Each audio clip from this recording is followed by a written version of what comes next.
They did not just remove me from the wedding, they removed the one person quietly keeping their entire illusion from falling apart.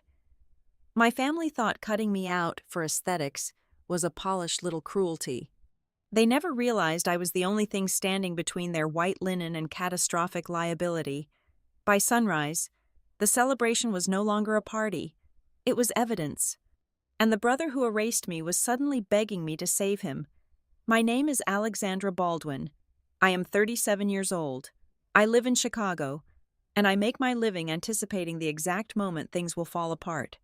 As the Director of Risk Operations for North Vale Event Compliance, my daily life is governed by a singular, unyielding truth: beautiful things are inherently dangerous.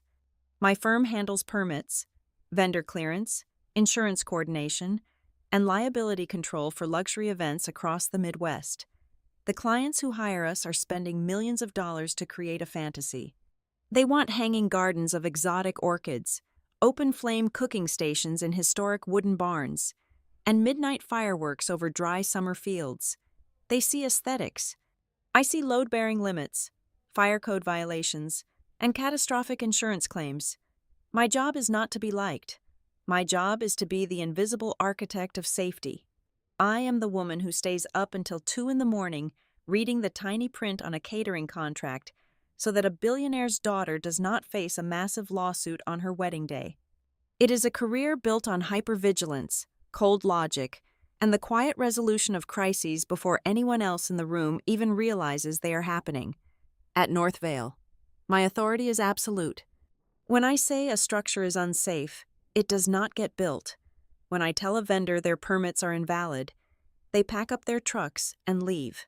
I am respected, feared, and highly compensated for my ability to see the disaster before it strikes. You would assume that a woman who professionally manages risk would know how to identify a toxic investment in her personal life. But family is the blind spot we all share. In my family, I have never been the cherished daughter. I have only ever been the useful one. The difference between being cherished and being useful is a quiet, rotting thing. Being cherished means your presence brings joy, simply because you exist. Being useful means your absence causes inconvenience, and your worth is calculated by the precise amount of stress you can absorb on someone else's behalf. Useful is not a compliment. It is a life sentence of unpaid, expected labor. It is meant quietly covering a non-refundable deposit of $15,000 when someone overspent on a family vacation. It has meant stepping in to rewrite aggressive vendor contracts at midnight because no one else bothered to read the termination clauses. It has meant calming down hysterical event planners, absorbing the anger of slighted relatives, and functioning as the emotional and financial shock absorber for every poor decision my family makes. The primary beneficiary of my usefulness has always been my younger brother, Grant Baldwin. Grant is 29 years old and has spent his entire existence being treated as the family's golden investment. Where my mistakes are logged as permanent character flaws, Grant's monumental failures are treated as charming eccentricities. He moves through the world with a terrifying lightness, unbothered by the trail of logistical and financial debris he leaves behind. He knows, consciously or not, that I am always walking 2 steps behind him, armed with a broom, a professional apology, and an open checkbook. This twisted ecosystem was carefully cultivated by our mother, Evelyn. My mother does not request help. She requisitions it. She speaks for Grant with the calm, unshakable entitlement of a woman who genuinely believes that family loyalty is a massive, crushing debt, and that I am the sole child required to pay it. She possesses a terrifying politeness. "Alexandra, your brother needs this handled," she will say over the phone, her voice smooth and completely devoid of a question mark. "We are counting on you to make the numbers work." She never asks what it will cost me in time, money, or sanity. She only informs me of what I owe, and then there is my father, Robert. My father rarely says anything meaningful at all. He sits in the background of these demands, sipping his bourbon or reading his paper, watching the transaction happen in real time. His silence has always functioned as the ultimate approval. Whenever I would look to him across the dining room table, hoping for a single intervention, hoping he would say that I had done enough, he would simply turn the page of his book. His passivity was not neutral. It was a weapon. By never telling my mother to stop, by never telling Grant to handle his own messes, my father built the very system that drained me dry. For the past 12 months, the Baldwin family has been consumed by a single, monolithic project, Grant's ultra-expensive wedding in Philadelphia. It was designed from the start to be a social coronation. The bride's family belongs to a different tax bracket, and my parents have been desperate to prove we belong in the same room. Naturally, when the logistical cracks began to show, I was immediately drafted to build the scaffolding. I have poured hundreds of hours and significant sums of my own money into this event. When the initial catering budget fell short by nearly $20,000, my mother called me, suggesting that a sister's devotion is best expressed through a rapid wire transfer. I sent the money within 2 hours. When the venue threatened to cancel the entire weekend because Grant missed a crucial commercial insurance filing deadline, I spent 48 straight hours leveraging my professional network. I called in favors, drafted liability waivers, and strong-armed underwriters to keep the reservation alive. I reviewed the complex lighting contracts. I vetted the transportation vendors. I provided the invisible, thankless labor that makes a luxury event look effortless. Through it all, I was never openly thanked. There was no heartfelt phone call from Grant, no quiet moment of gratitude from my parents. There was only the suffocating expectation that I would continue to serve the aesthetic of Grant's perfect life. I absorbed the slights. I swallowed the exhaustion. I did it because I assumed, wrongly, and perhaps a bit pathetically, that beneath the entitlement, some basic level of familial decency still existed. I thought that my labor guaranteed my place at the table. I thought I was paying my way into their affection. I believed that even if they did not love me, they at least recognized that they needed me. That pathetic illusion shattered on a Tuesday afternoon. The mail arrived at my Chicago apartment, bringing with it a thick, heavy envelope made of premium cream cardstock. It bore the return address of the wedding planner. I assumed it was the formal itinerary for the bridal party, or perhaps the final timeline for the rehearsal dinner. I assumed it was a document detailing exactly where I needed to be and what emergency I might need to manage next. I sat at my kitchen island and sliced the heavy paper open with a silver letter opener. The card inside was beautifully embossed, the calligraphy elegant and sharp. But as I read the words, the air in my living room seemed to evaporate. The humiliation was not loud or explosive. It was a quiet, simmering freeze that started in my chest and slowly spread to my fingertips, turning my blood to ice water. I read the heavy ink once, then twice, then a third time, trying to force the letters to mean something else. I was not holding a timeline. I was not holding an itinerary. I was holding a formal notification that I was no longer invited. The realization hit me with the force of a physical blow. I had not merely been sidelined from the wedding party. I had not been quietly demoted to a regular guest sitting in the back row. I had been surgically and completely cut from the event itself. The very wedding I had helped finance, the catastrophic crises I had averted, the beautiful illusion I had protected, I was now officially barred from witnessing it. I sat in my kitchen, staring at the expensive ink on the heavy paper, the silence of my apartment suddenly deafening. My hands did not shake. I did not cry. Instead, a profound and terrifying clarity washed over me. I had spent 37 years being the useful one, believing that my utility was a shield that would eventually earn me their respect. But looking at that card, the cold, razor-sharp truth finally pierced the skin. They did not just want my money and my labor. They wanted all of my resources, but they wanted them without the inconvenience of having to look at my face. The letter did not begin with a greeting. It did not offer an apology wrapped in cowardly warmth or feign any sort of polite regret. It was a single paragraph printed on heavy vellum cardstock, drafted with the sterile precision of a corporate public relations statement. It informed me that, due to spatial limitations and a shifting creative direction, My partner Naomi Reed and I had been reclassified from the primary guest list to a post-ceremony reception list. The final sentence was the one that anchored my feet entirely to the floor. We were being removed. The letter stated, "For aesthetics and visual cohesion. For aesthetics and visual cohesion." I reread the phrase until the letters lost their meaning and became abstract, jagged shapes on the page. It was a profoundly surreal experience. Standing in my own home and reading a sentence that effectively reduced my human existence to a design problem. I was not a sister who had offended them. I was a clash in their carefully curated color palette. I was a structural flaw in their mood board. Naomi walked into the kitchen, a mug of black coffee in her hand, her bare feet silent against the hardwood floor. She stopped when she saw the expression on my face.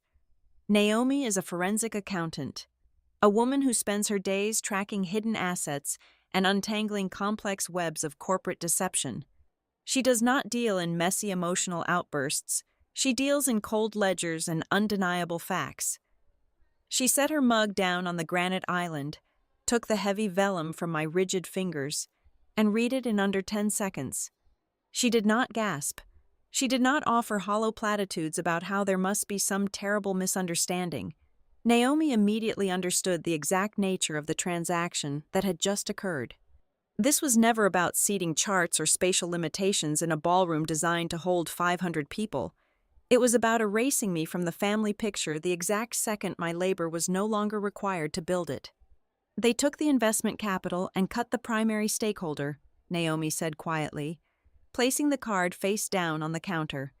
Before I could form a response, my phone vibrated rapidly against the granite. The screen displayed my mother's name. Evelyn had perfectly timed the delivery. She was not calling to explain the letter or to soften the blow. My mother was calling to manage my reaction before my anger could become a logistical inconvenience to her perfectly planned weekend. I swiped the screen and brought the phone to my ear. I did not say hello. "I see the parcel tracking notification says your mail was delivered this morning," Evelyn said. Her voice was perfectly modulated, carrying the brisk, breezy tone of a woman confirming a lunch reservation at a country club. "I wanted to call before you let yourself get dramatic about this whole situation. It is strictly a vendor decision.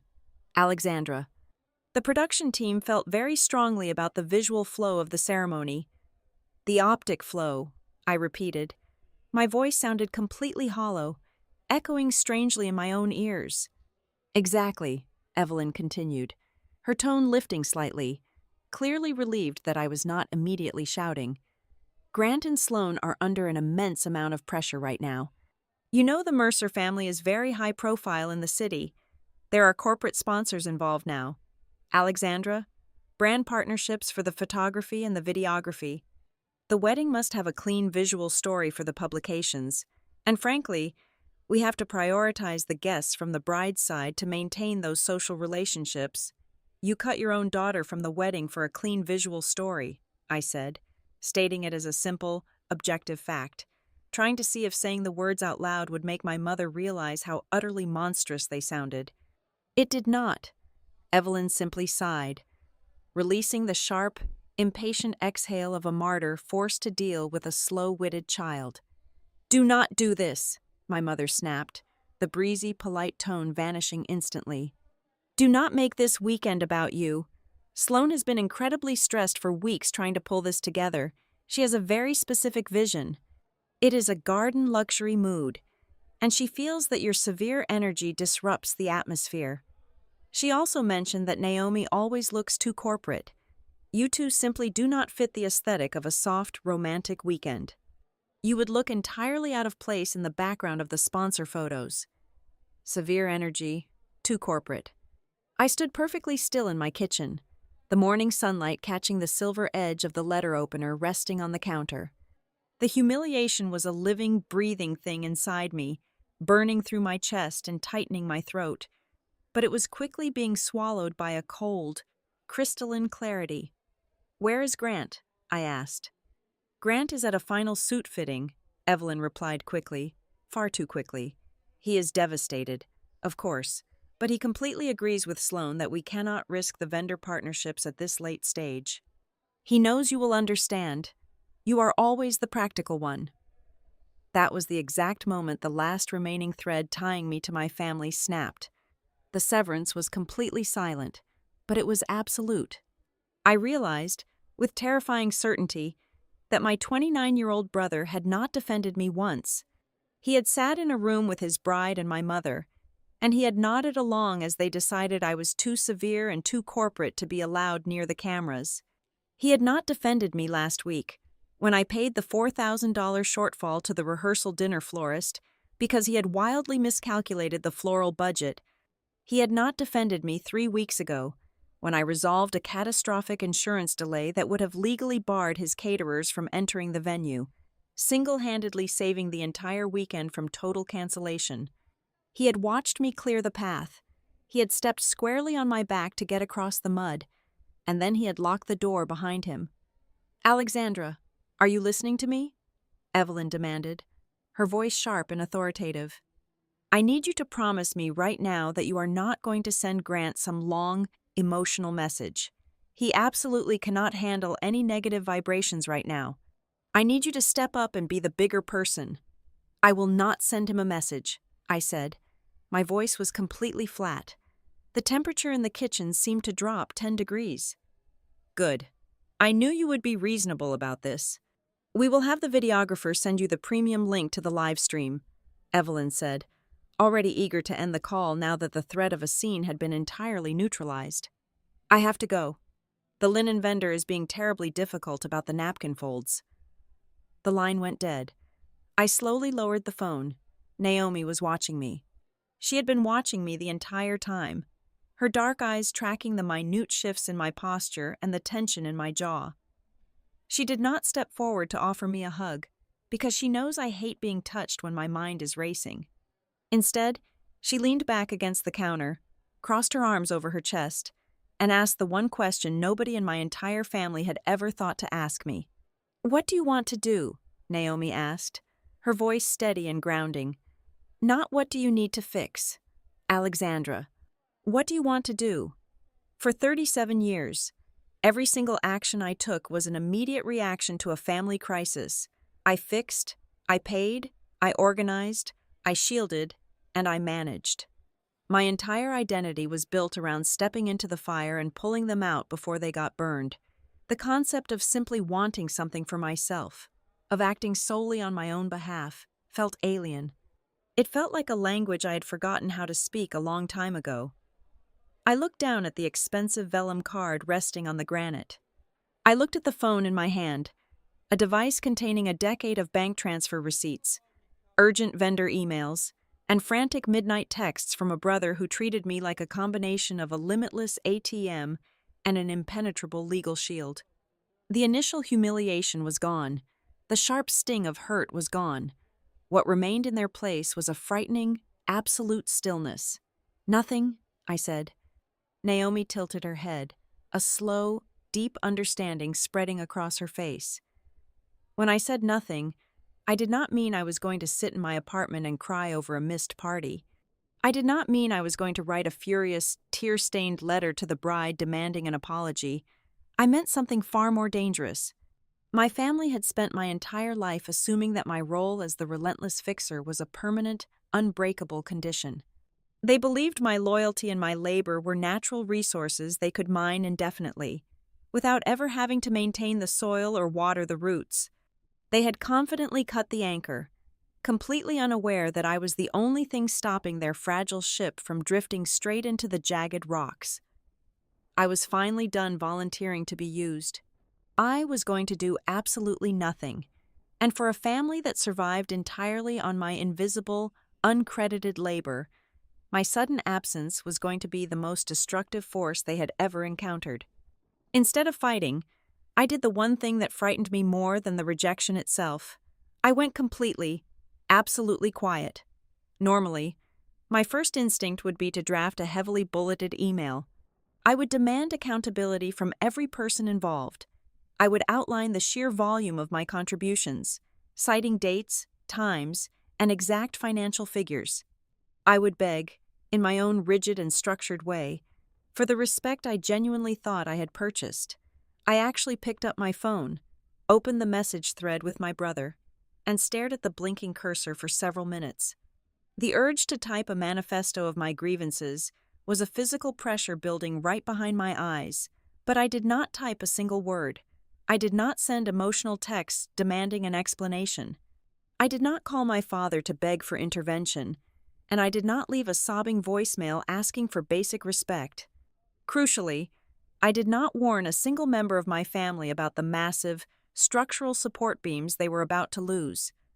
I walked over to my home office, opened my laptop, and pulled up my financial ledgers. If they were going to treat me like a disposable third-party vendor, I was going to conduct a ruthless internal audit. The spreadsheet on my dual monitors was a towering monument to my own foolishness. I scrolled through the past 8 months of checking accounts, credit card statements, and wire transfers, tracing the exact anatomy of how I had been utilized. The numbers were not abstract variables. They were specific, bleeding wounds. I saw the expedited licensing fees from the city planning office, a charge of $2,450, paid at 9 in the morning on a Tuesday when Grant forgot to file his structural permit for the staging company. I saw the transportation rescue payments, $4,200 wired directly to a luxury coach company to secure a fleet of shuttles after his original planner let a vital contract lapse without paying the premium. I saw the smaller, more insulting charges that painted a picture of 1,000 tiny cuts. $380 for rush alterations on a groomsman tuxedo because Grant forgot to submit the measurements. $800 for a retainer to hold a specialty lighting designer who was threatening to walk off the job due to unpaid invoices. I had functioned as a limitless, unsecured line of credit for a man who could not be bothered to manage his own checkbook. It was not just the raw capital they had stolen, it was the intellectual property. I opened my professional time-tracking software, an application I used to monitor my billable hours for North Vale event compliance. I created a custom project filter for the Baldwin wedding. The system processed the data and returned a staggering figure: 142 hours of intensive legal review, risk assessment, vendor background checks, and contract renegotiation. I had used proprietary risk matrices to shield his caterers. I had leveraged my personal reputation to keep the venue from terminating his reservation. If I had billed my family at my standard corporate consulting rate, they would owe me over $50,000 in advisory fees alone. None of it was ever repaid. Not a single dollar, not a single hour. Looking at the cold, hard data scrolling down my screen, the final piece of my lifelong delusion shattered entirely. The exclusion from the wedding was not a temporary lapse in judgment by a stressed bride. It was not a chaotic misunderstanding fueled by wedding anxiety. It was the logical, inevitable final form of how my family had always perceived me. I was a utility pipeline. You do not invite the local water company to the private pool party. You just expect the water to flow the second you turn the tap.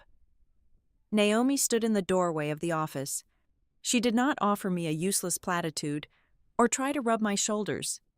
She looked at the sprawling spreadsheets glowing on my monitors, analyzing the red negative columns, and then she looked at the rigid set of my jaw. "We need to leave," Naomi said, her voice cutting through the hum of the computer tower. "You cannot be in this zip code this weekend.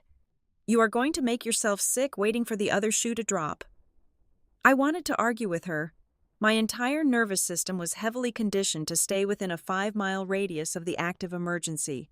I was a professional crisis manager. Walking away from a ticking operational bomb went against every professional instinct and deep-seated trauma response I possessed. The idea of leaving the city felt almost criminal, a complete dereliction of duty that made my heart race with irrational, suffocating guilt. But the numbers on the screen anchored me to the new reality. "Where do we go?" I asked, closing the laptop with a definitive snap. "Somewhere cold," Naomi replied instantly. "Somewhere with terrible cellular reception and absolutely no access to a luxury ballroom." Within 45 minutes, I had booked 2 first-class tickets on a flight departing that evening, followed by a luxury rental SUV reservation and a 3-night stay at a remote, historic inn on the rocky edge of coastal Maine. The physical act of leaving was excruciating. The flight to Portland was a blur of tense muscles and shallow breathing. I kept waiting for an invisible tether to yank me back to the Midwest.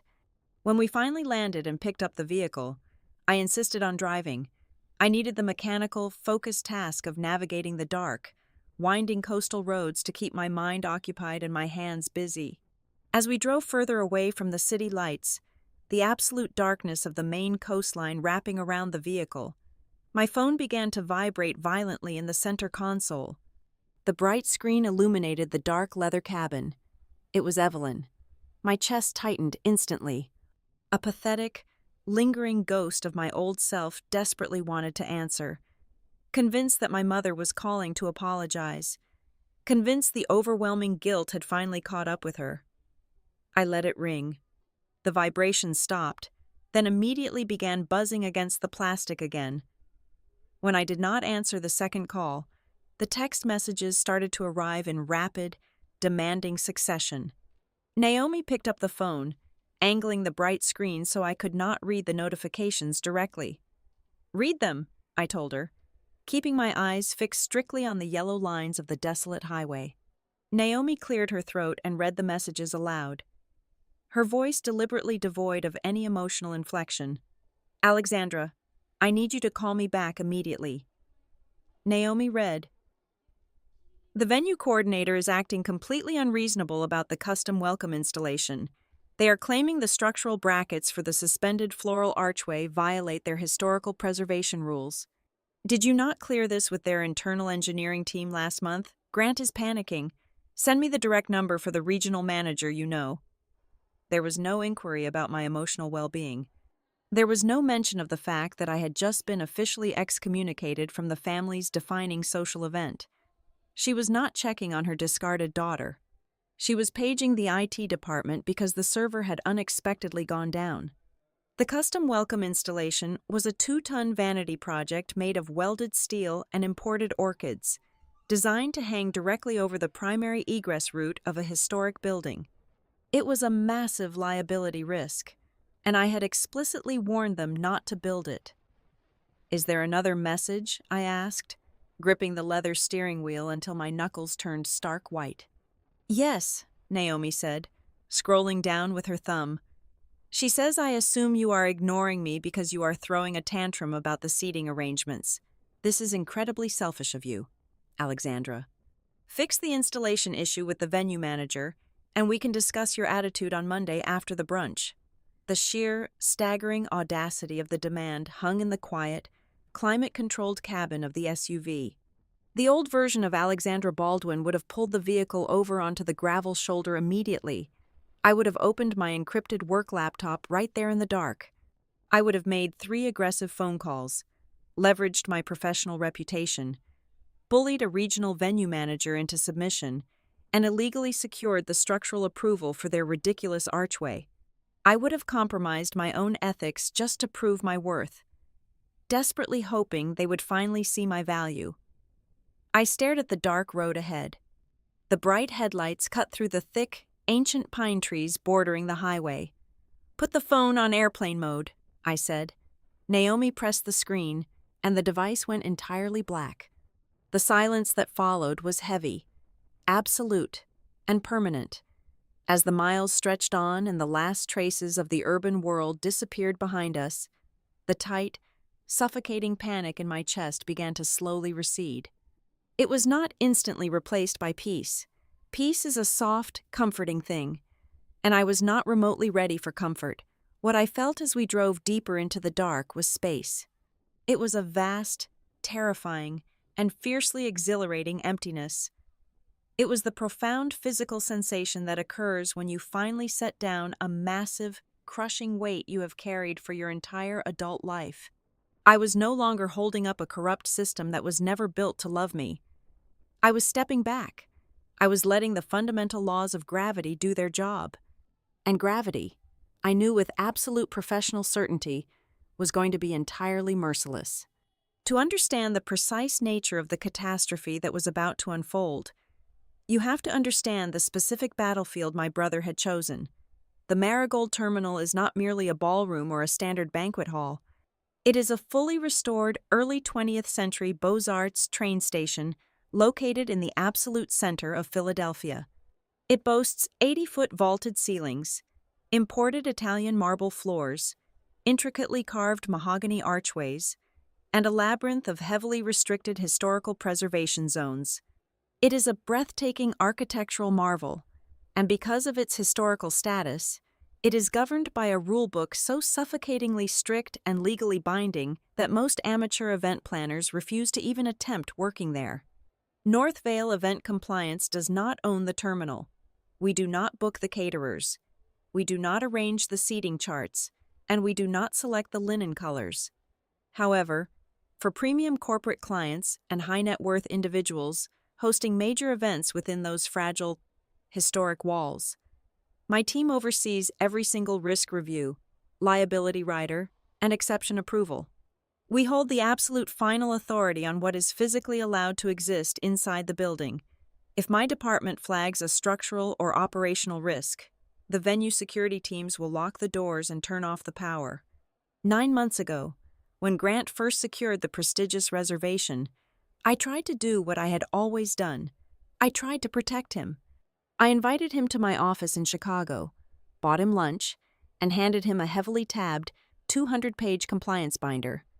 I sat across from him and quietly advised him on exactly which production vendors carried the correct insurance tiers to operate inside a historic landmark.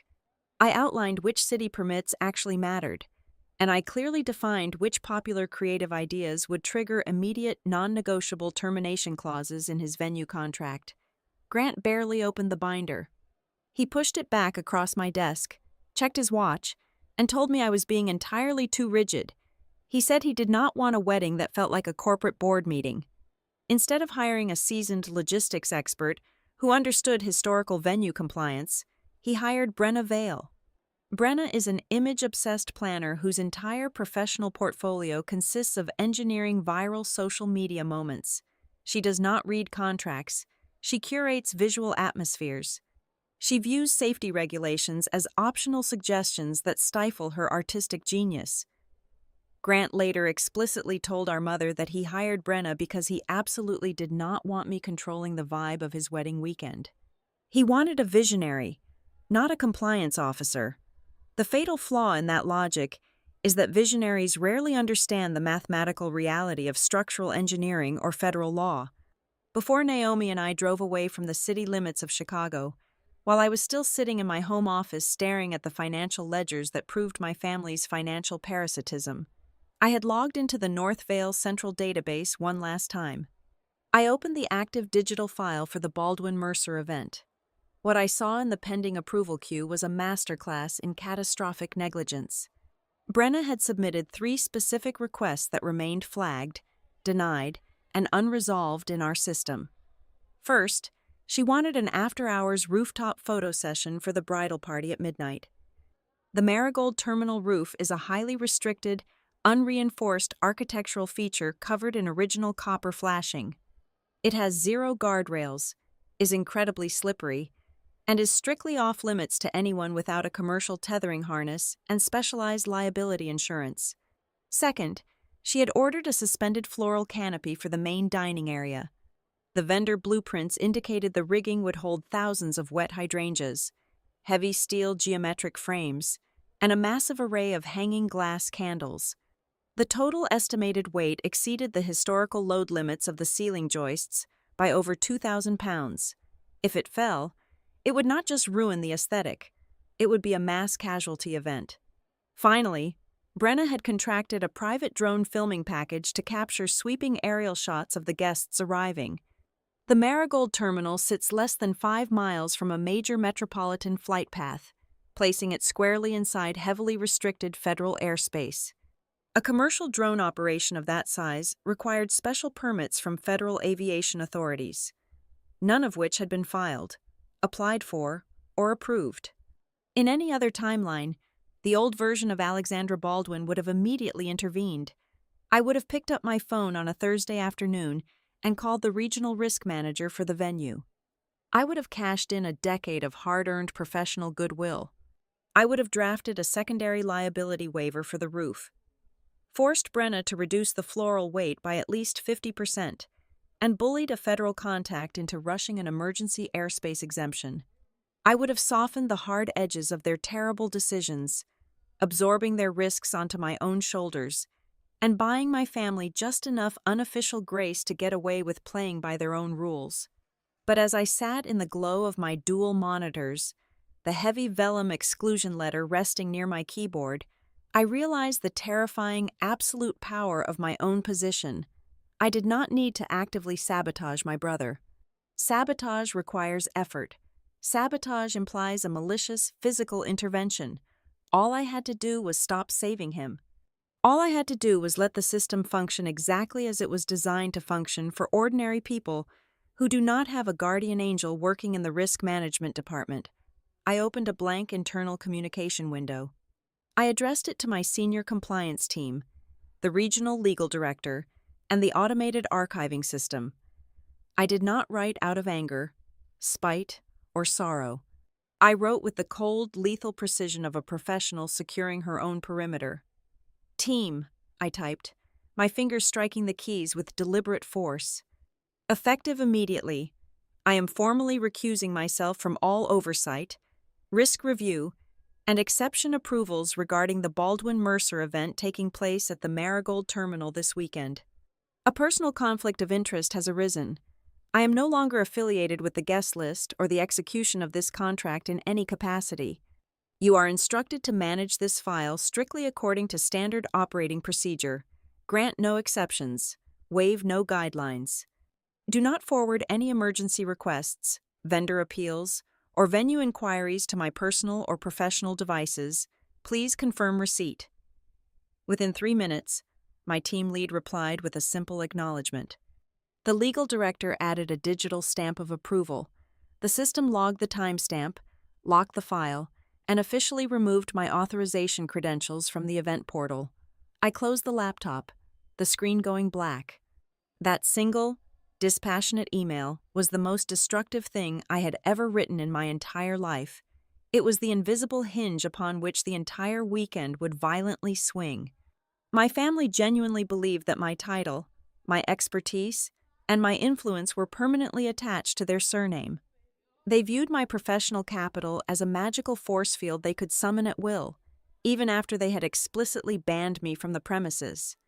They assumed the venue management would simply bend the rules, look the other way, and approve the dangerous modifications because my last name was Baldwin. They did not understand that I had just legally and permanently severed that connection. There would be undeniable, time-stamped digital records proving that from the exact moment I was cut out of the wedding, I had not touched a single document, approved a single waiver, or authorized a single exception.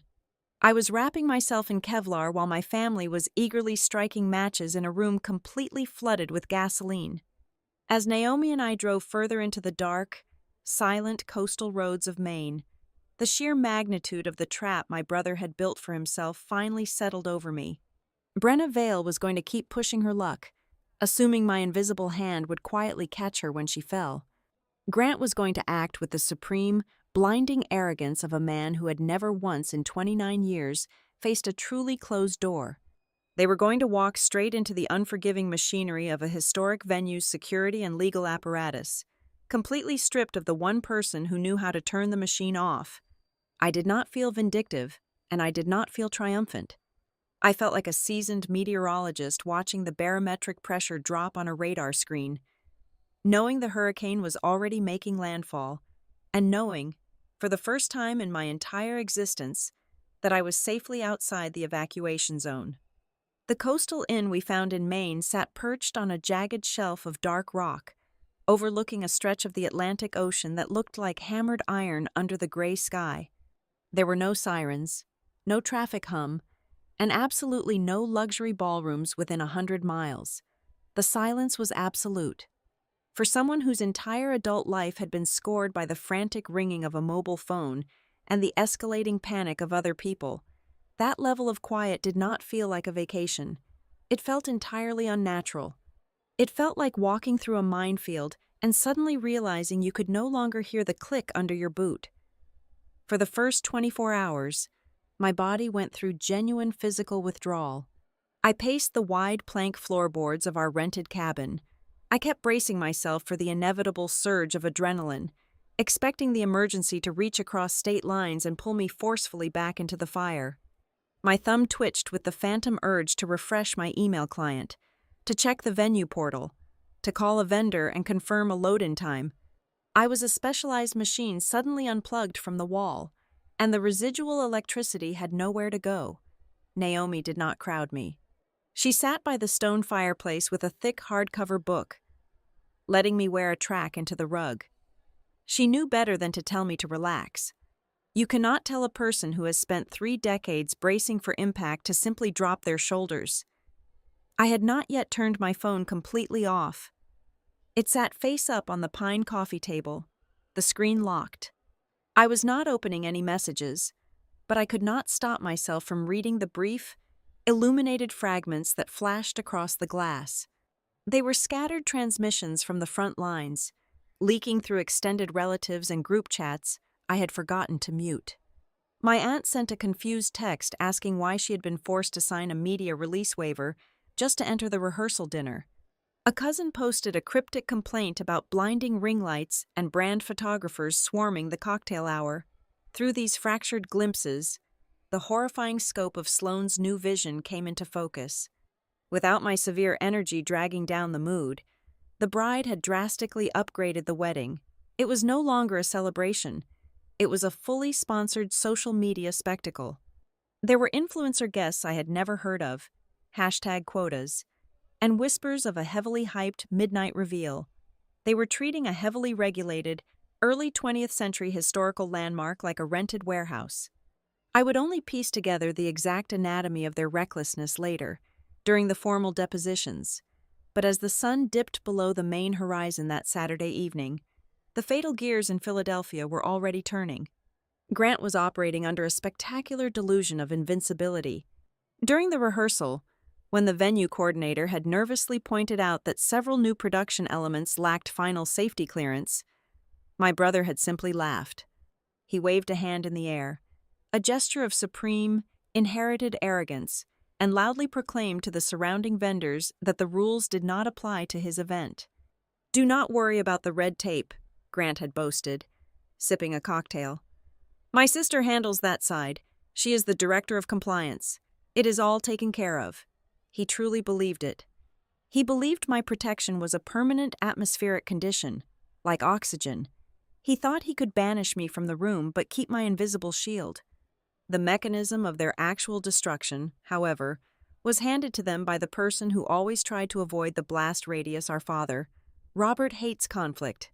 He has spent his entire marriage navigating around my mother's demands and my brother's chaos by offering token gestures of appeasement. On the morning of the wedding, seeing Grant increasingly agitated by the venue security staff demanding proper documentation for the midnight reveal, Robert tried to be helpful. He tried to smooth things over in the absolute worst way mathematically possible. He remembered a heavy leather folder I had accidentally left in his home study 3 years prior, after managing a corporate summit in the city. Robert drove to his house, retrieved the folder, and brought it to the bridal suite. He handed it to Grant, suggesting it might have some useful paperwork inside to get the security guards off their backs. The folder contained outdated North Vale event compliance templates. It held blank risk assessment grids, old vendor checklists, and standard venue exception forms. Crucially, the bottom of every single page bore my official corporate header, my professional title, and a printed copy of my signature block. It was meant to be scratch paper. Grant immediately handed the folder to Brenna Vale. The planner did not verify the dates. She did not call my office to check the authorization codes. Brenna, driven entirely by the pressure to deliver a viral aesthetic, interpreted that leather folder as a blank check. She saw my name and the North Vale logo, and she weaponized them. As the evening reception commenced under the vaulted ceilings of the Marigold Terminal, the final disastrous elements were quietly moved into place. The midnight reveal, which I had known nothing about, required the use of the eastern mezzanine. That specific mezzanine was a preserved architectural gallery. It was cordoned off with velvet ropes, strictly limited to a maximum capacity of 20 people, and structurally incapable of handling heavy vibrations. Brenna, armed with my outdated paperwork, bullied a junior venue manager into unlocking the brass gates. An unauthorized team of unvetted, uninsured contractors immediately flooded the restricted zone.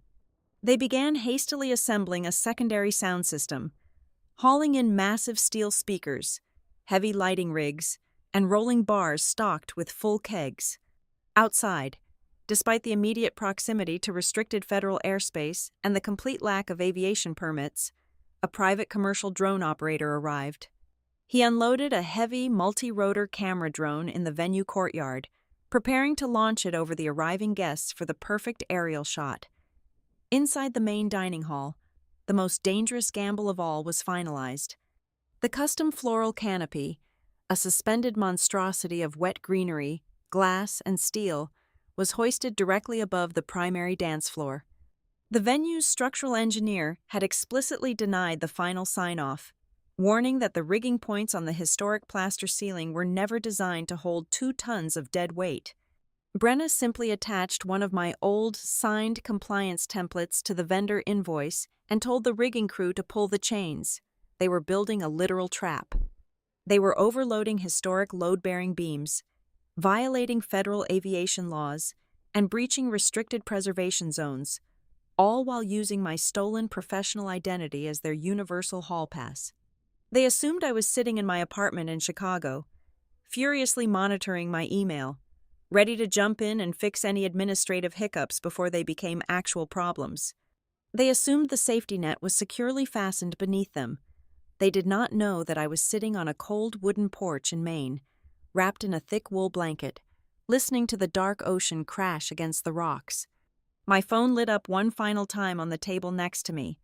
It was an incoming call from an unknown Philadelphia number. It could have been the venue. It could have been a desperate vendor.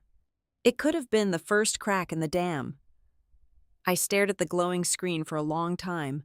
The wind whipped off the water, biting at my cheeks.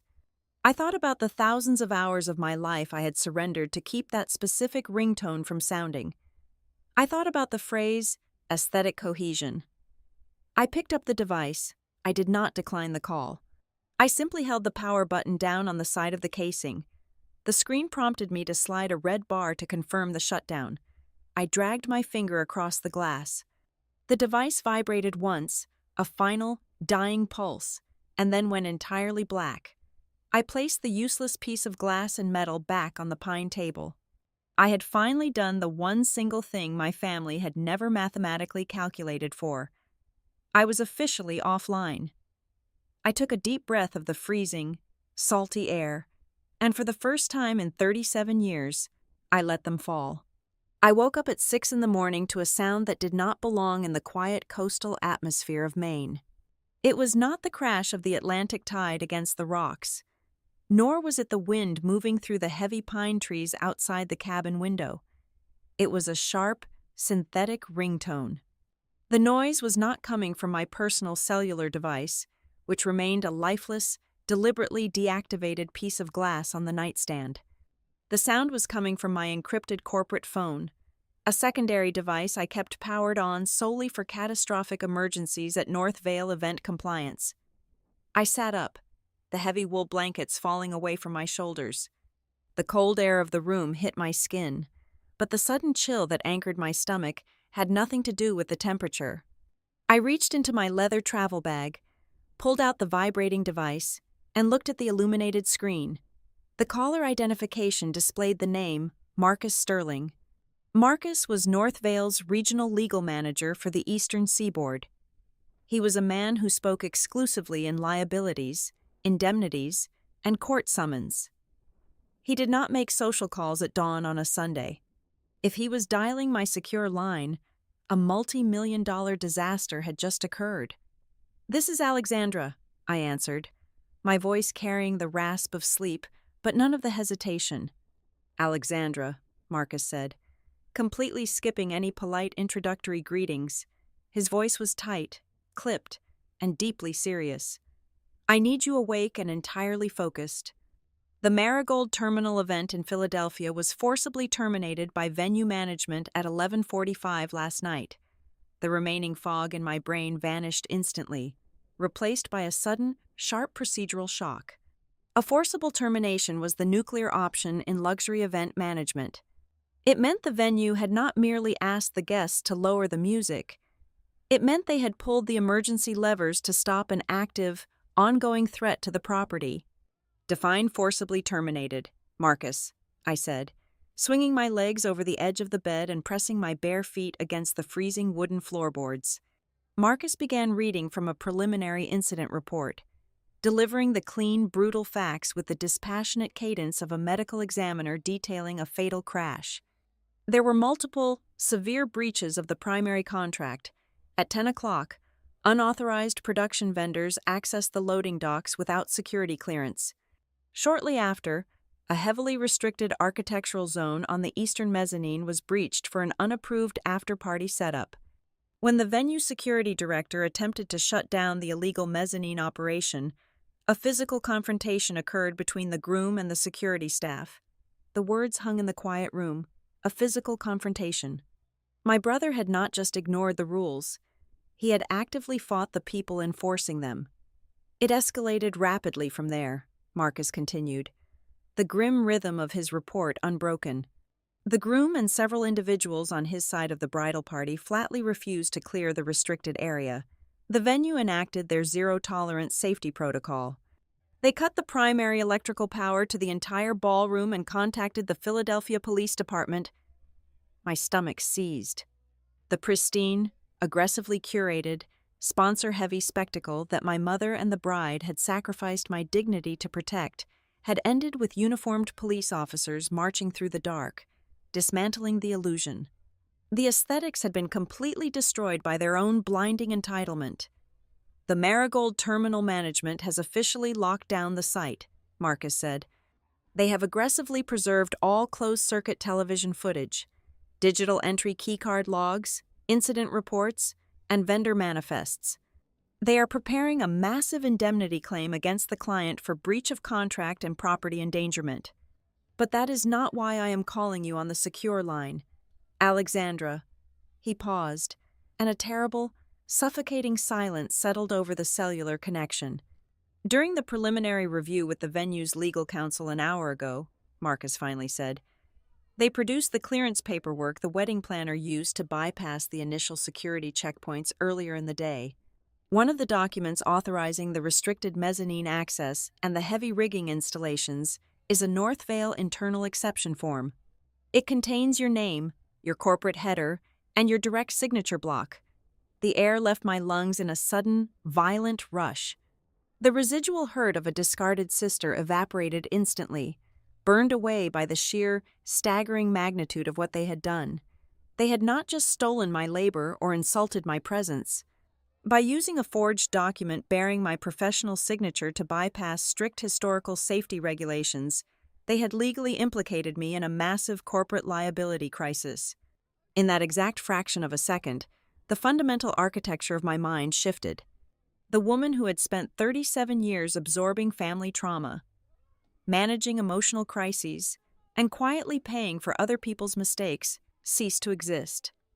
Clean, unforgiving facts completely replaced my emotional bandwidth. The consequences were landing, and I was stepping entirely out of the impact zone. I immediately shifted from a wounded family member into the razor-sharp director of risk operations.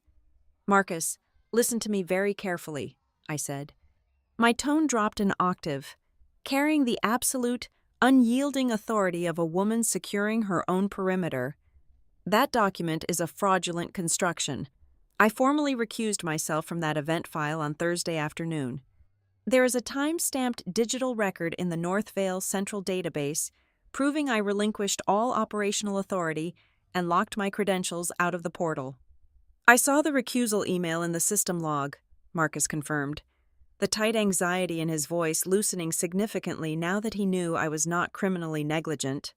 "That is the only reason you are not currently suspended pending an investigation. I am issuing emergency directives," I ordered, standing up and pacing the length of the room. my mind working with cold, mechanical precision. I want an immediate litigation hold placed on the entire Baldwin-Mercer file. Freeze every single piece of data. I want our IT department to pull the metadata on the document trail immediately. Find the exact digital footprint proving I did not access, generate, or transmit that specific PDF to the planner. I want the creation dates, the modification history, and the routing IP addresses. I will order the data extraction right now, Marcus said. Furthermore, I continued, preserve all internal communications regarding my recusal. Do not let anyone from the planner's agency, the bride's family, or the groom's side communicate with our staff.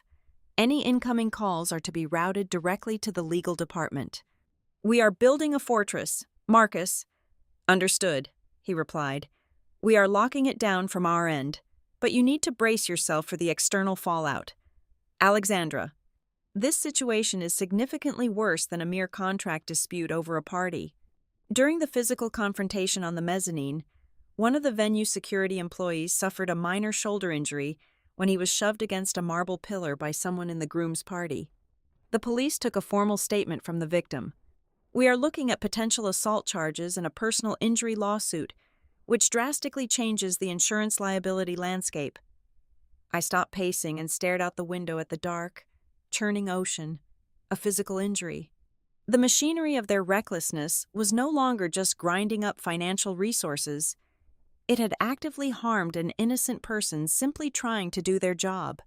Secure the metadata, Marcus, I said quietly, the finality ringing in my own ears. I am returning to Chicago on the first available flight. I disconnected the secure line. I stood in the silence of the room for a long moment, letting the absolute severity of the situation wash over me. The old illusion was entirely dead. There was nothing left to fix, and no amount of loyalty could cover the legal catastrophe they had triggered. I walked over to the pine nightstand. I needed to access my travel application to book the return flight. I picked up my personal cellular device, the one I had kept powered down since arriving in Maine, and pressed my thumb firmly against the side button. The screen glowed white, booting up to the home interface. Immediately, a massive, cascading waterfall of notifications flooded the glass.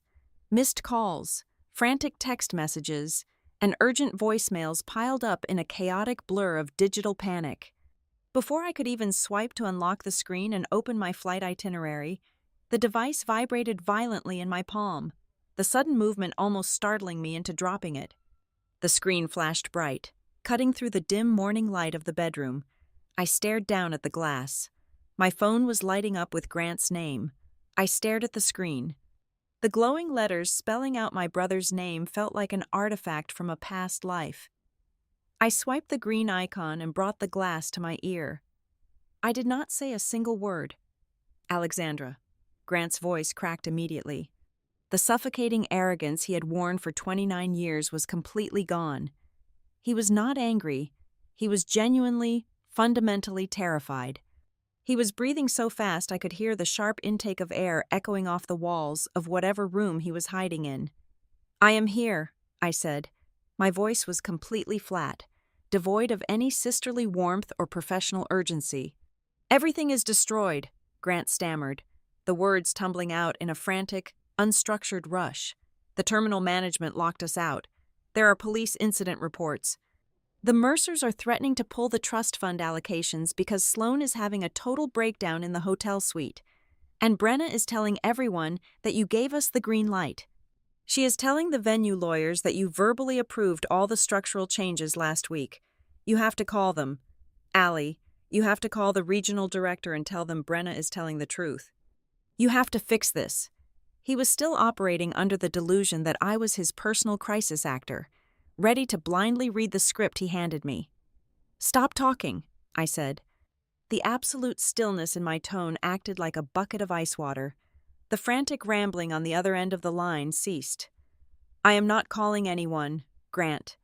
What I am going to do is ask you a single question, and you are going to answer it with absolute precision. Explain to me why my corporate signature appears on forged internal clearance forms, submitted to venue security. Exactly 4 days after you formally informed me I was no longer welcome at your wedding. Silence stretched over the cellular connection.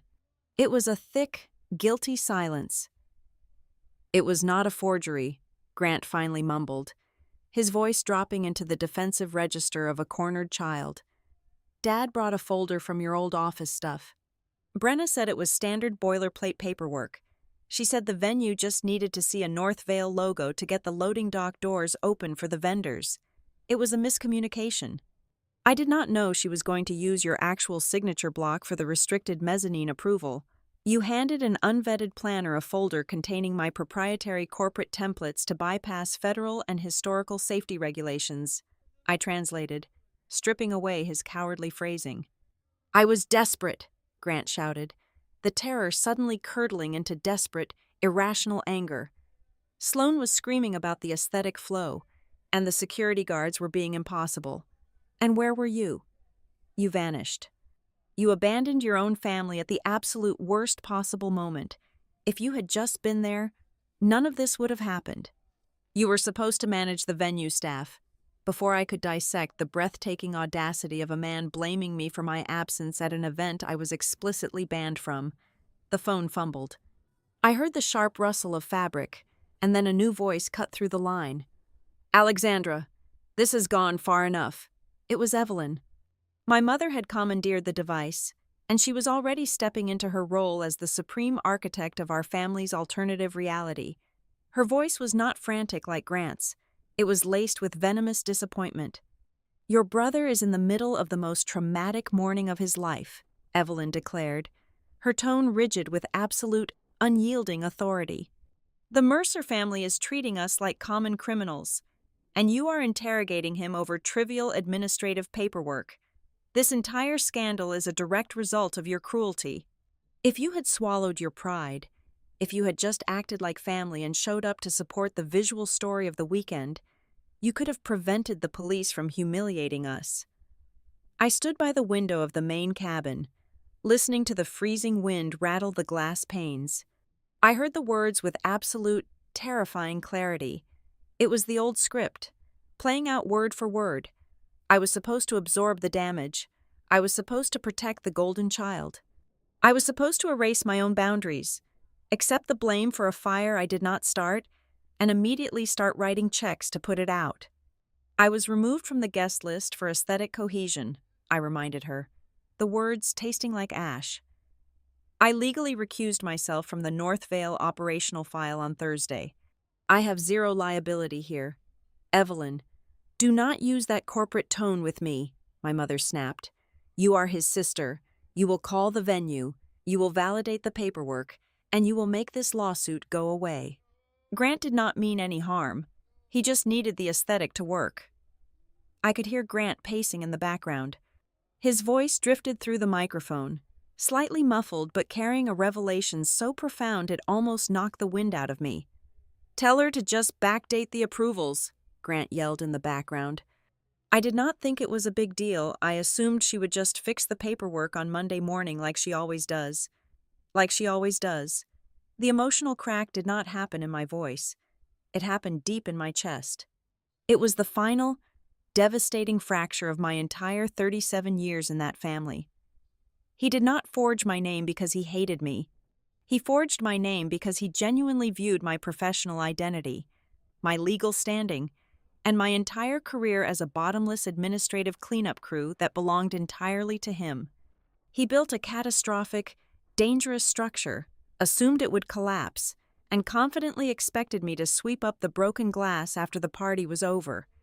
Put him back on the phone, I said. Alexandra, you need to apologize to your brother right now and tell him, put him on the phone, Evelyn, or I will hang up, and my next call will be to the Philadelphia Police Department to provide a sworn statement regarding the exact origin of those forged documents. A sharp gasp echoed through the receiver. A brief, muffled scuffle followed, and then Grant was back on the line, breathing heavily. Allie, he whispered. Listen to me, I said, my voice dropping to a low, glacial register. No one framed you. No one set you up. No one forced you to hire an incompetent planner. And absolutely no one forced you to build an illegal event on the back of forged approvals. You made a series of arrogant, reckless decisions because you have never lived a single day of your life where a mistake actually cost you something. Please, Grant begged, the word breaking in half. They are saying I could face assault charges for the security guard. You know the regional director. You can make this disappear. I will pay you back. I swear to God, I will pay you for your time. He was trying to buy the one thing he had spent his life getting for free. I am not your compliance officer, I said, the truth ringing with absolute finality in the quiet cabin. I am not your legal shield, and as of Tuesday afternoon, I am not a part of your picture. You cannot do this to me, Grant screamed, his panic shattering into absolute hysteria. You are my sister. You are supposed to save me. For the first time in your life, Grant, I said softly, the cold air from the window seeping into my skin. You are going to have to save yourself from the consequences of your own entitlement. I pulled the phone away from my ear. I could hear Evelyn shouting my name in the background, a desperate, commanding shriek trying to reattach the heavy iron leash she had held for 3 decades. I pressed the red button on the screen, cutting off the sound instantly. The call ended. I did not turn the phone off this time. I simply set it down on the pine table, walked away, and left them entirely to the fire. Once I explicitly removed my invisible hand from the collapsing structure, the rate of destruction became exponential. The fundamental laws of liability operate without emotion, and without my constant intervention to soften the impact. The sheer weight of my family's arrogance finally crushed them. The first major fracture occurred within the new family dynamic. Mr. Mercer, a man who built his substantial wealth on ruthless corporate acquisitions and meticulous risk management, demanded a full accounting of the night's failures. During a tense meeting with the venue's legal counsel, he discovered the massive scope of Grant's deception. My brother had promised his new in-laws a sprawling, unrestricted celebration, presenting his guarantees as fully sanctioned agreements. Grant had assured the Mercer family of an extended open liquor service until 2 a.m, blatantly ignoring the venue's strict midnight cutoff. He had promised the spectacular aerial drone footage and the exclusive mezzanine lounge as if they were fully paid and permitted features. When Mr. Mercer realized his new son-in-law had lied directly to his face, building a luxury experience on a foundation of absolute fiction, the warm familial welcome evaporated into cold, corporate hostility. Simultaneously, the alliance between my brother and his visionary wedding planner violently imploded. Brenna Vale was deeply obsessed with her brand's aesthetic, but when faced with the permanent revocation of her business license, potential criminal accessory charges, and personal bankruptcy, her loyalty to the bridal mood board vanished instantly. She retained a vicious defense attorney. Within 48 hours of the disastrous reception, she turned over a massive, unredacted file of digital correspondence to the venue's legal counsel. Because my name was fraudulently attached to the incident, a copy of that discovery file was immediately routed to the North Vale Event Compliance Legal Department. The text messages were damning.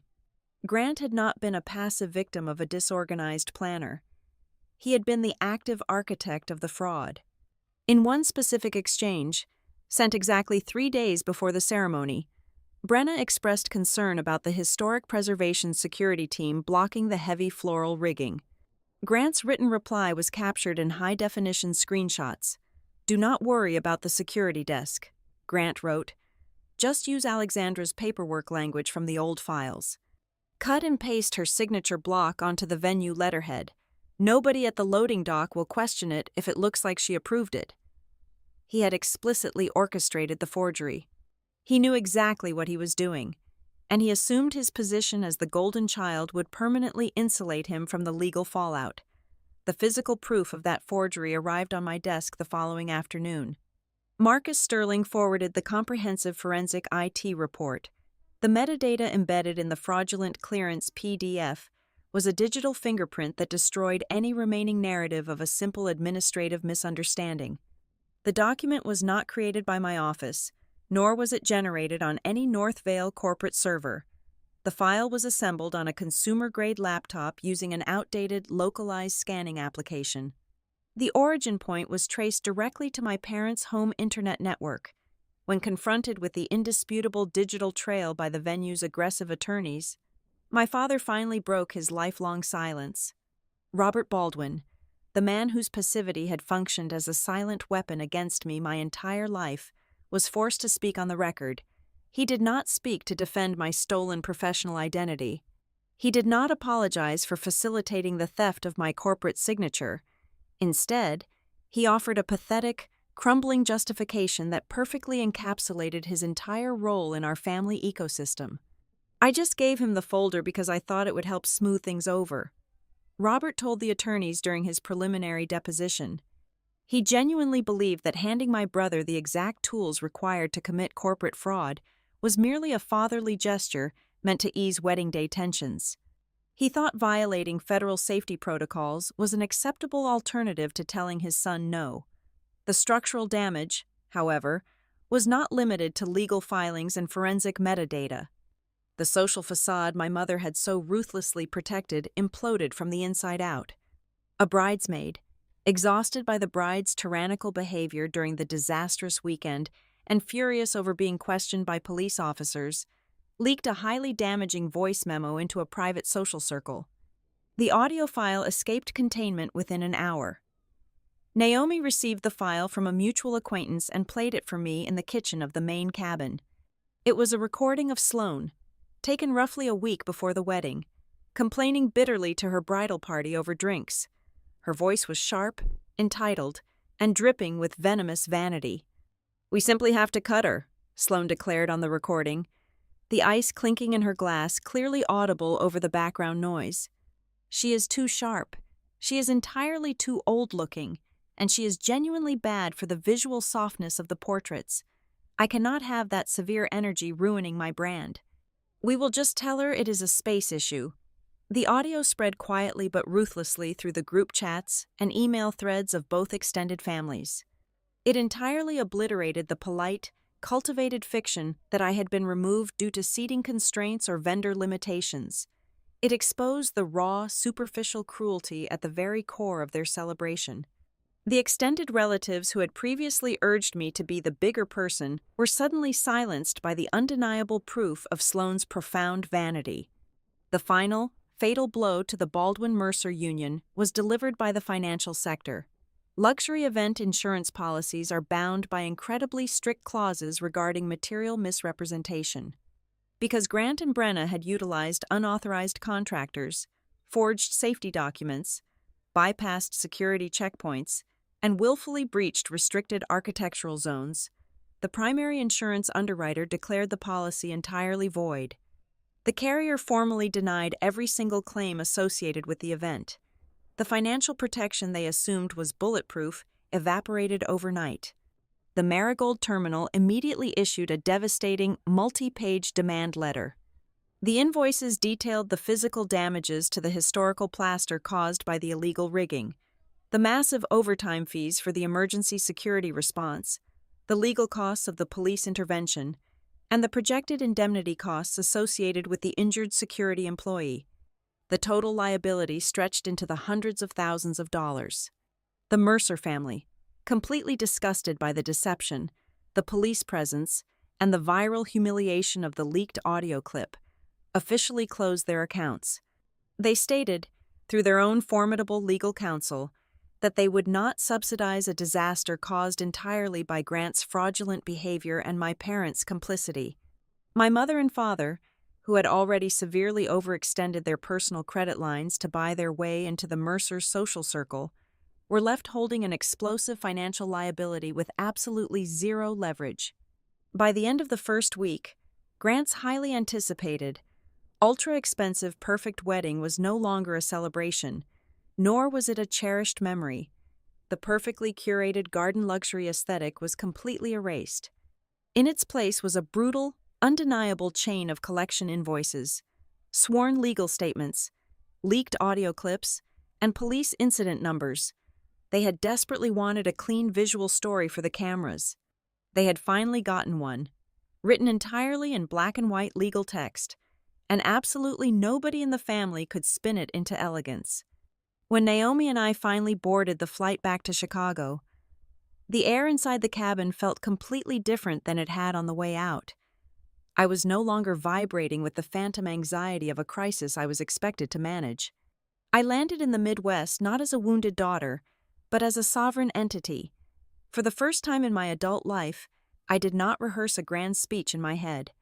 I did not practice the exact tone of voice I would use to demand an apology from my mother, and I did not formulate a list of conditions for my return to the family table. Speeches are for people who still want to be heard by an audience that is pretending to be deaf.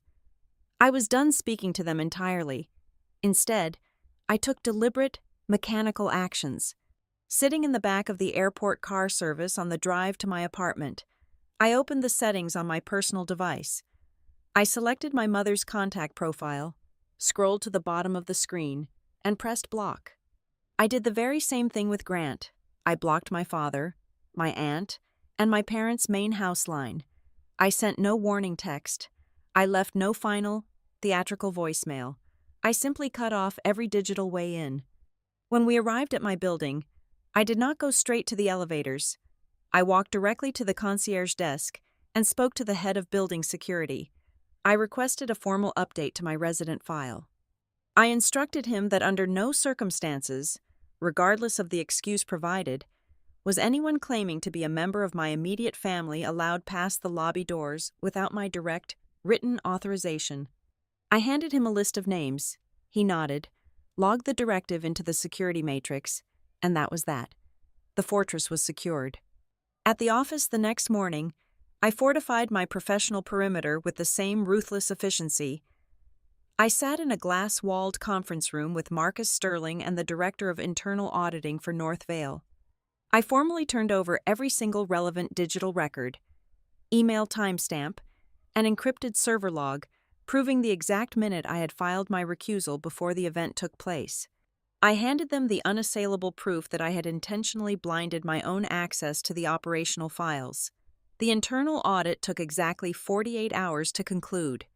The final report, distributed to the executive board, confirmed that I possessed zero operational authority, zero system access, and zero communication with any vendor over the entire wedding weekend. This comprehensive legal document quietly and permanently destroyed the frantic narrative Evelyn was trying to spin to the extended relatives. She could no longer claim that I had secretly sabotaged the event or intentionally set a trap for my brother. The audit proved I had done absolutely nothing. My only crime was removing the safety net. In the quiet evenings that followed, the absence of chaos in my apartment was profound. Naomi stood by me with a steady, unshakable grace. She did not push me to process my trauma out loud, and she did not ask intrusive questions about my emotional state. One night, while we were sitting in the living room reading, she simply reached over and refilled my tea without a word. In that small, ordinary gesture, a massive realization settled over me.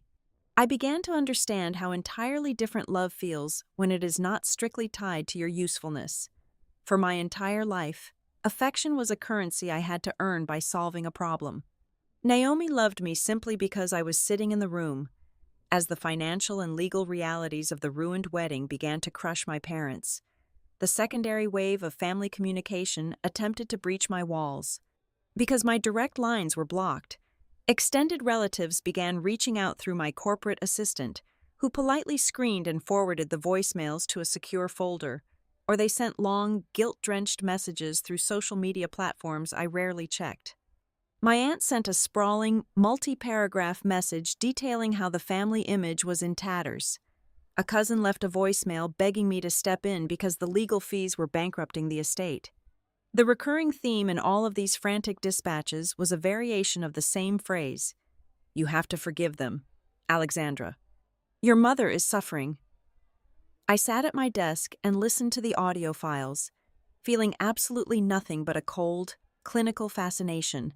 I finally recognized the overarching pattern of my existence within that bloodline. Not a single message asked how I was recovering from the humiliation of being excluded. Not a single relative demanded that Grant apologize for forging my signature and nearly destroying my career. They were angry at me for stepping out of line. They did not miss my presence at Sunday dinners. They missed my function. They missed the designated shock absorber, because without me standing in front of the wreckage, the debris was finally hitting them. 6 weeks after the disaster at the Marigold Terminal, the professional fallout from the event had become a quiet legend within the regional hospitality industry. The story of the forged risk assessments and the spectacular venue shutdown was a cautionary tale whispered in boardrooms. Because of my swift, undeniable exoneration by the internal audit, my reputation did not suffer. In fact, it solidified into something formidable. I was formally invited to be the keynote speaker at a private, highly exclusive industry roundtable in downtown Chicago. The audience consisted of 200 senior event directors, corporate compliance officers, and luxury venue operators.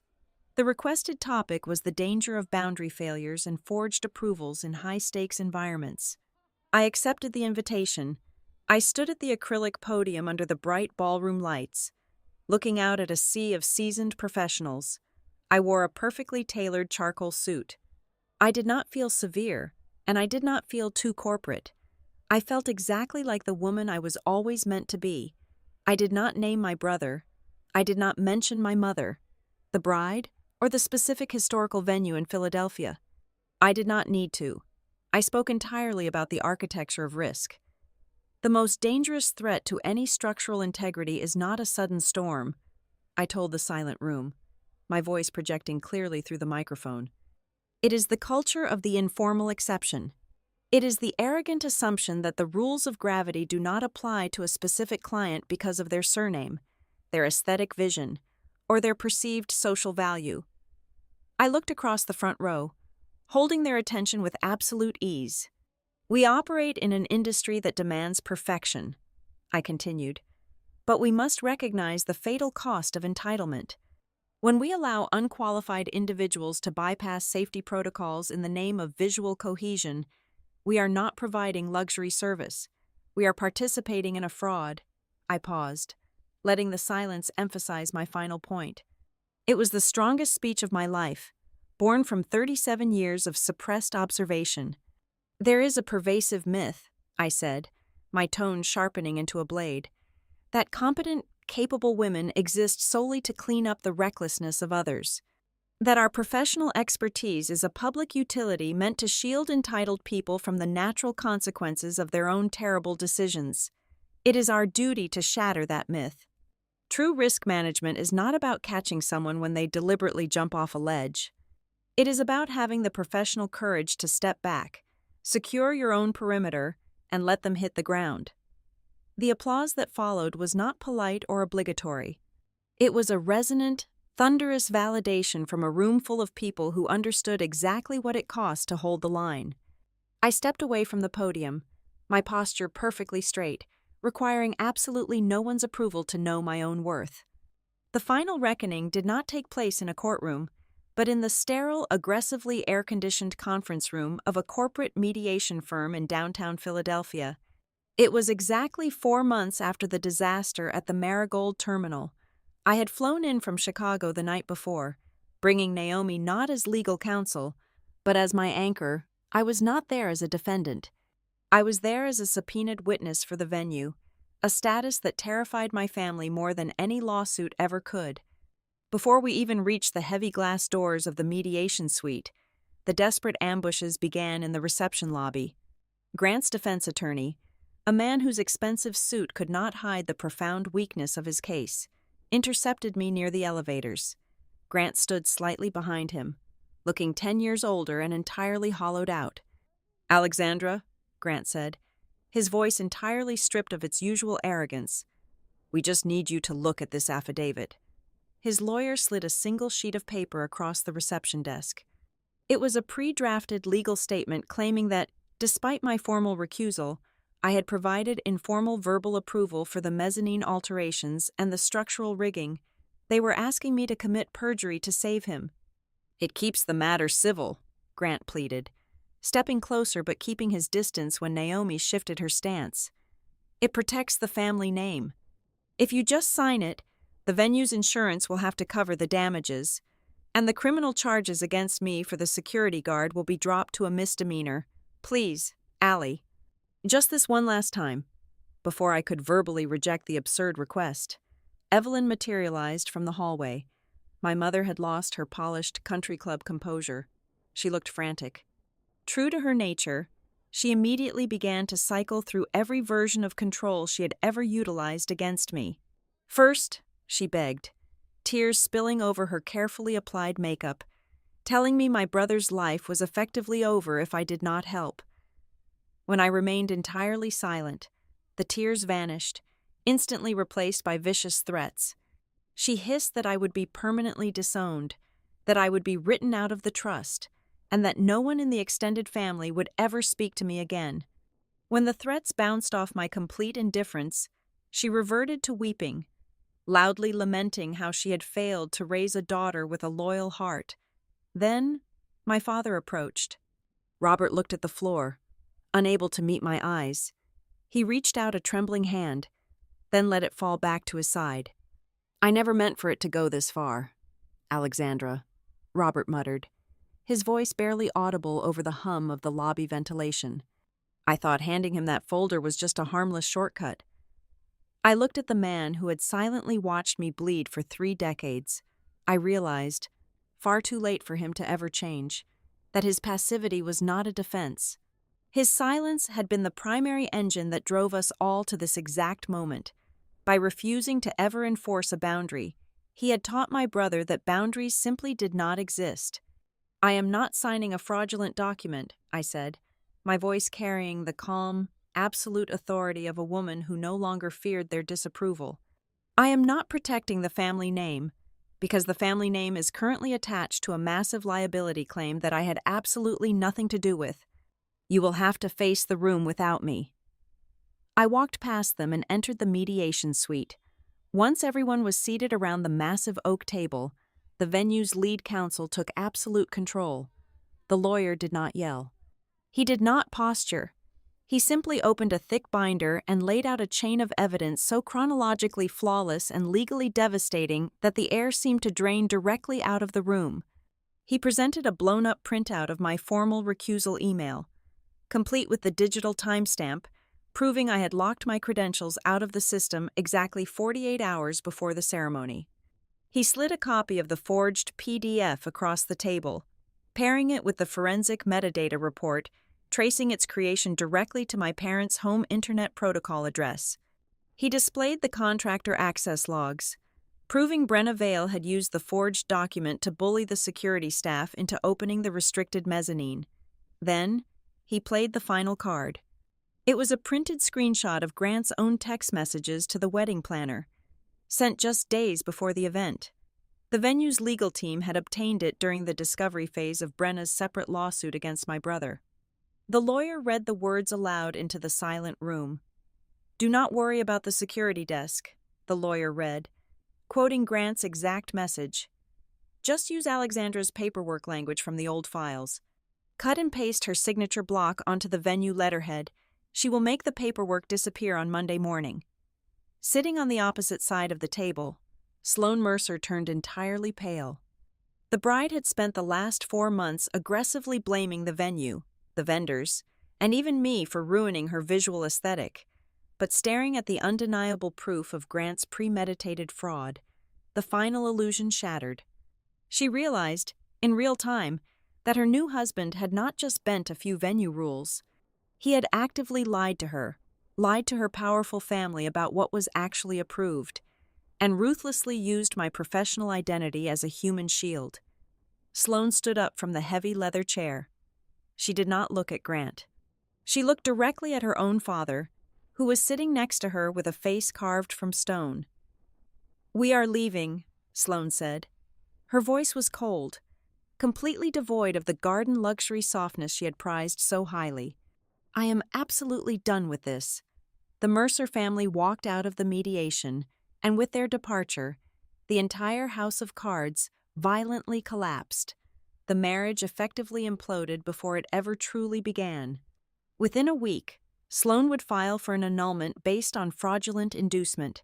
The Mercers immediately pulled all remaining financial support for Grant's legal defense. Brenna Vale's aggressive lawsuit for unpaid planning fees moved forward unhindered. My brother was left completely isolated, staring blankly at the catastrophic ruins of a celebration built entirely on image, entitlement, and a profound lack of truth. The venue's counsel looked across the table at Grant's defense attorney. The message was clear: there would be no settlement. The venue was pursuing maximum financial damages, and Grant had absolutely no leverage left. Evelyn tried to catch my eye from across the table, offering one final, desperate look that pleaded for me to somehow intervene, to magically find a loophole, to do what I had always done and fix the unfixable. I met her gaze and held it. I refused to sign anything false. I refused any form of reconciliation that did not require absolute accountability. I refused the old, suffocating role of the family shock absorber for the very last time. I stood up, gathered my bag, and pushed my chair in. I did not offer a goodbye. I walked out of the heavy glass doors of the mediation firm and stepped into the elevator with Naomi. When we reached the ground floor and exited onto the bustling streets of downtown Philadelphia, the afternoon sky was a brilliant, clear blue. It was an entirely ordinary Tuesday afternoon, but the air tasted remarkably clean. The city noise washed over me, a chaotic but honest sound. For 37 years, I believed that if I stopped managing the crises, the resulting explosion would be my fault. But as I walked down the pavement, holding Naomi's hand, the ultimate truth finally settled into my bones.